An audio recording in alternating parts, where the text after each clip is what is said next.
cool. All right, so I'm gonna go over your loose ball plays, your passing plays. With 4v4, there should be a legal forward pass on every down, on every play. So you might be in like a snapper for me. You know how to do it legally, right? Nope. Okay. So, I'm just gonna run a play real quick. If Twig, you want to be a receiver. So, from start to finish, we need a legal snap, and then one legal forward pass. So I can throw it in anywhere of this zone. I can run around. I have 5 seconds to get rid of the ball, which the R is gonna be yelling out. As long as I don't cross this line, and that'll be a legal forward pass. And so that constitutes your one legal forward pass per down. So when Twig takes it and runs, he cannot throw it forward again. If he does throw it forward again, you're going to throw a penalty marker to that spot, and we're going to force it from where the throw occurred. Does anyone know what specific thing happens with an illegal forward pass, like downfield? You lose it down. Well, that's what the illegal forward pass in general. Yes, you always lose it down for an illegal forward pass. If you do an illegal forward pass by crossing the line of scrimmage, it's going to be a force from the previous spot, because if you step a little bit before it, we're going to stiff the offense. It's going to be the previous spot, and that's going to be a 3-yard penalty, loss of down. And the loss of down signal is going to be this. With this, it's going to be this. And the signal for an illegal forward pass is what? Does anyone know what that is? It's this right here. Yep. So next thing I'm going to go over is roughing the passer. So that should not happen like at all, because there's no rushing. If it, for whatever reason it does happen, just let it happen, and then obviously flag it. And so if it does happen, it shouldn't happen. There's like a 1% chance of it happening.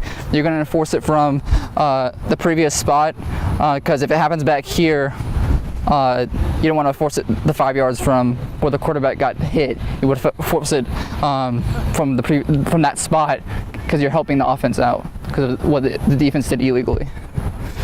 And that enforcement is at the end of the run. So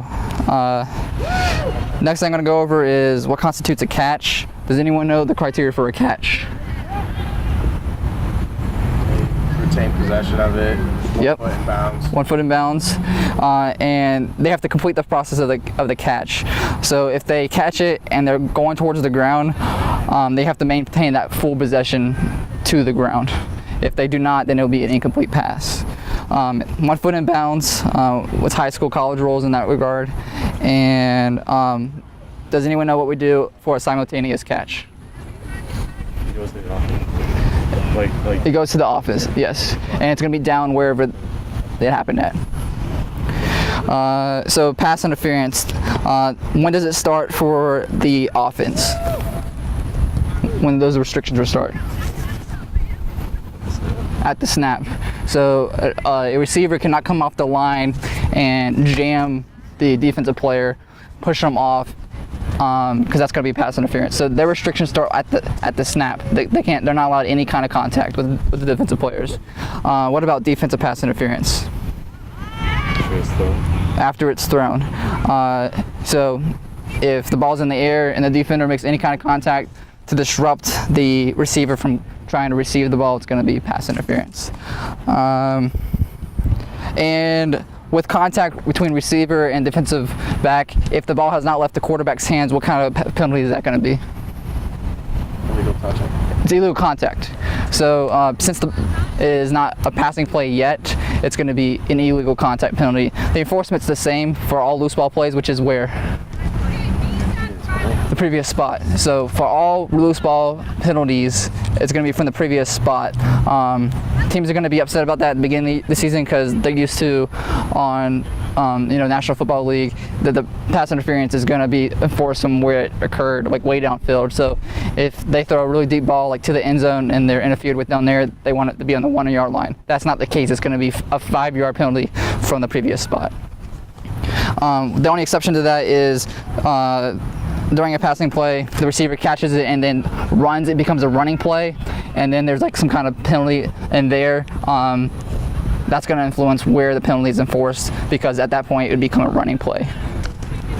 And we touched on illegal participation in there.